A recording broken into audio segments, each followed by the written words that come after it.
കുമളി പഞ്ചായത്ത് വികസന പദ്ധതികൾക്കായി മുറിച്ചുവിറ്റ തോട്ടഭൂമി വാങ്ങാൻ ഉപയോഗിച്ച 6.39 കോടി രൂപ സംസ്ഥാന ധനകാര്യ ഓഡിറ്റ് വിഭാഗം നിരാകരിച്ചു.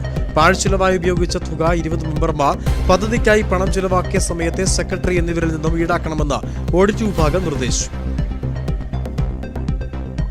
തോട്ടഭൂമിയാണെന്നറിഞ്ഞുകൊണ്ട് സ്ഥലം വാങ്ങാൻ പഞ്ചായത്ത് തീരുമാനിച്ചതാണ് പ്രധാന നിയമലംഘനം. 1963 ഭൂപരിഷ്കരണ നിയമം ലംഘിച്ച് ഉടമകൾ മുറിച്ചുവിറ്റ ഭൂമി സർക്കാരിന്റെ അനുമതി കൂടാതെയാണ് വാങ്ങിയത്. പഞ്ചായത്ത് വാങ്ങാൻ ഉദ്ദേശിക്കുന്ന സ്ഥലം സംബന്ധിച്ച് സംശയങ്ങളുണ്ടെങ്കിൽ സർക്കാരിന്റെ അനുമതി തേടണം. മുന്നാധാരപ്രകാരം തോട്ടഭൂമിയാണെന്ന് വ്യക്തമായിട്ടും സർക്കാരിന്റെയോ ജില്ലാ കളക്ടറുടെയോ അനുമതി വാങ്ങാതെ തിടുക്കത്തിൽ സ്ഥലം വാങ്ങിയത് സുതാര്യത ഒഴിവാക്കാനാണെന്നാണ് ഓഡിറ്റ് വിഭാഗം കണ്ടെത്തിയിരിക്കുന്നത്. കുമളി ഗ്രാമപഞ്ചായത്തിൻ്റെ വിവിധ വികസന ആവശ്യങ്ങൾക്ക് വേണ്ടി ഭൂമി വാങ്ങിയതുമായി ബന്ധപ്പെട്ട് മുൻപ് വന്നിരുന്ന ആരോപണങ്ങളും ആ വാർത്തകളും എല്ലാം ശരിവെക്കുന്ന രീതിയിലാണ് സംസ്ഥാന ധനകാര്യ വകുപ്പിൻ്റെ പുതിയ ഓഡിറ്റ് റിപ്പോർട്ട് വന്നിരിക്കുന്നത്. ഈ ഓഡിറ്റ് റിപ്പോർട്ട് പറയുന്ന പ്രകാരം ഈ സംസ്ഥാന സർക്കാരിന് 6,35,00,000 രൂപയുടെ നഷ്ടമുണ്ടായിട്ടുണ്ടെന്നും ഈ നഷ്ടം 20 മെമ്പർമാരിൽ നിന്നും അന്ന് ഉണ്ടായിരുന്ന സെക്രട്ടറിയിൽ നിന്നും ഈടാക്കണമെന്നാണ് റിപ്പോർട്ടിൽ പറയുന്നത്.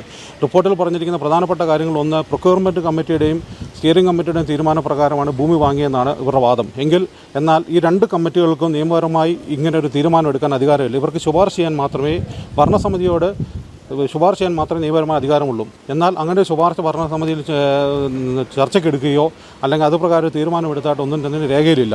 അതുകൊണ്ട് ഈ സംസ്ഥാന സർക്കാരിനുണ്ടായ നഷ്ടം 6,30,00,000 രൂപ 20 മെമ്പർമാരിൽ നിന്നും സെക്രട്ടറിയിൽ നിന്നും തുല്യമായി തന്നെ ഈടാക്കണം. ഏകദേശം ഒരാൾക്ക് 30 ലക്ഷം രൂപയ്ക്ക് മേളിൽ ബാധ്യത വരും. അവന് ഈടാക്കണമെന്നാണ് പറയുന്നത്.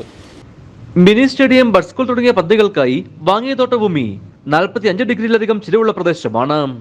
അതുകൊണ്ട് തന്നെ ഈ പദ്ധതികൾ ഇവിടെ നടപ്പാക്കാനാകില്ല. ഭൂമിക്ക് വില നിശ്ചയിച്ചത് മാനദണ്ഡങ്ങൾ പാലിക്കാതെയാണെന്നും റിപ്പോർട്ടിലുണ്ട്. വേണ്ടത്ര പരസ്യം നൽകാതെ കൊട്ടേഷൻ വാങ്ങിയത് അഴിമതി നടത്താനാണെന്നും ഓഡിറ്റ് വിഭാഗം കണ്ടെത്തി. സംഭവം സംബന്ധിച്ച് വിജിലൻസും അന്വേഷണം നടത്തി വരുന്നു. ഇടുക്കി വിഷൻ, കുമളി.